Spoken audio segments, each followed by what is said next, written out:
Hello everyone, welcome to Shravani Story Nest. నేను ఇకపై సరికొత్త కథలతో మీ ముందుకి వచ్చేసాను.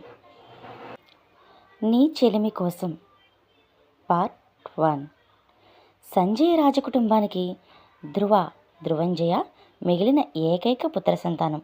అతడికి వారసుడు పుడితేనే వంశం నిలబడుతుందని తల్లిదండ్రుల ఆశ. 8 మందితో నిశ్చితార్థం చేసిన పెళ్లిలోపే వద్దని వదిలేసి వెళ్ళిపోయారు.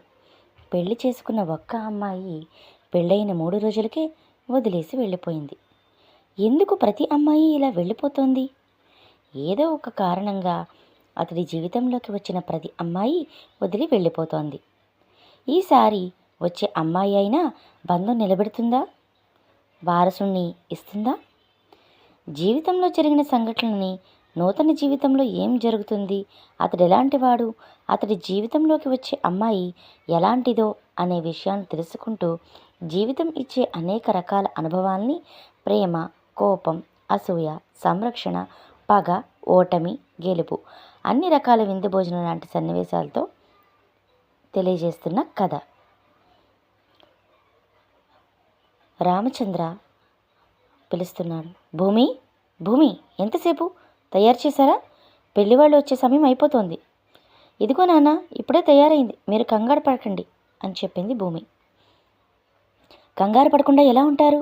అందరూ నీలా ఉండలేరు కదా. అసలే మామూలు సంబంధం కాదు. ఈ సంబంధం కనుక ఖాయమైతే దాని జీవితం మన జీవితాలు కూడా బాగుపడతాయి అని చెప్పింది భవానీ.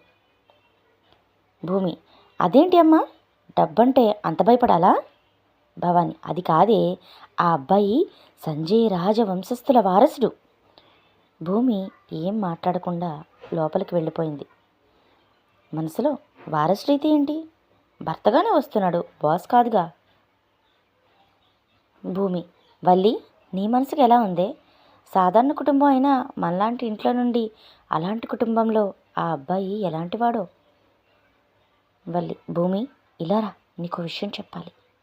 భూమి, ఏంటి? వల్లి, ఆ అబ్బాయిని 8 మంది నిశ్చితార్థం చేసుకుని వదిలేసి వెళ్ళిపోయారంట. ఒకే ఒక అమ్మాయి ధైర్యం చేసి పెళ్లి చేసుకుని పెళ్ళైన 3వ రోజు విడాకులు తీసుకుని వెళ్ళిపోయింది. అతడు చాలా మూర్ఖుడు. అమ్మాయిలంటే పడదని దేశమంతా అనుకుంటుంటారు. ఎంత దారుణంగా ప్రవర్తించకపోతే అంతమంది వదిలేసి వెళ్ళిపోతారు. నాకు ఈ పెళ్ళి ఇష్టం లేదే, నాన్న ఒప్పుకోరని చెప్తే మాట్లాడకుండా ఉన్నాను. భూమి, అలా అంటే ఎలా అక్క? ముందు పెళ్లి చూపులవని, తర్వాత ఆలోచిద్దాం. ఇద్దరూ అలా కూర్చున్నారు. అబ్బాయి వస్తారని చెప్పి చాలాసేపు అయింది, ఇంకా రావడం లేదేంటి?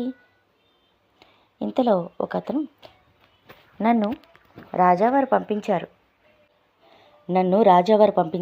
పెళ్లి చూపులు ఇక్కడ కాదు, వేరే బంగ్లాలో. అమ్మాయిని అక్కడికే పంపించమన్నారు. రామచంద్ర, 10 నిమిషాలు బాబు. రామచంద్ర, వల్లి సిద్ధమవు, పద. అమ్మ, నువ్వు బయలుదేరండి. ఎక్కడికి నాన్న? రామచంద్ర జరిగిన విషయం చెప్పాడు. వల్లి, నాన్న, నేను భూమిని తీసుకుని వెళ్తాను నాన్న. ఆ నిమిషం ఆమె ఏం చెప్పినా వింటాడు రామచంద్ర. ఈ సంబంధం కుదరకపోతే ఊరుకోడు. ఈ సంబంధం ద్వారా పరపతి డబ్బు పొందాలి అనుకుంటున్నాడు రామచంద్ర. సరే, అలాగే. అతను ఏం అడిగినా సరే అను. మీ ఇష్టం అను. మొగుడికి ఏం చెప్పినా వినే భార్య అంటే చాలా ఇష్టం.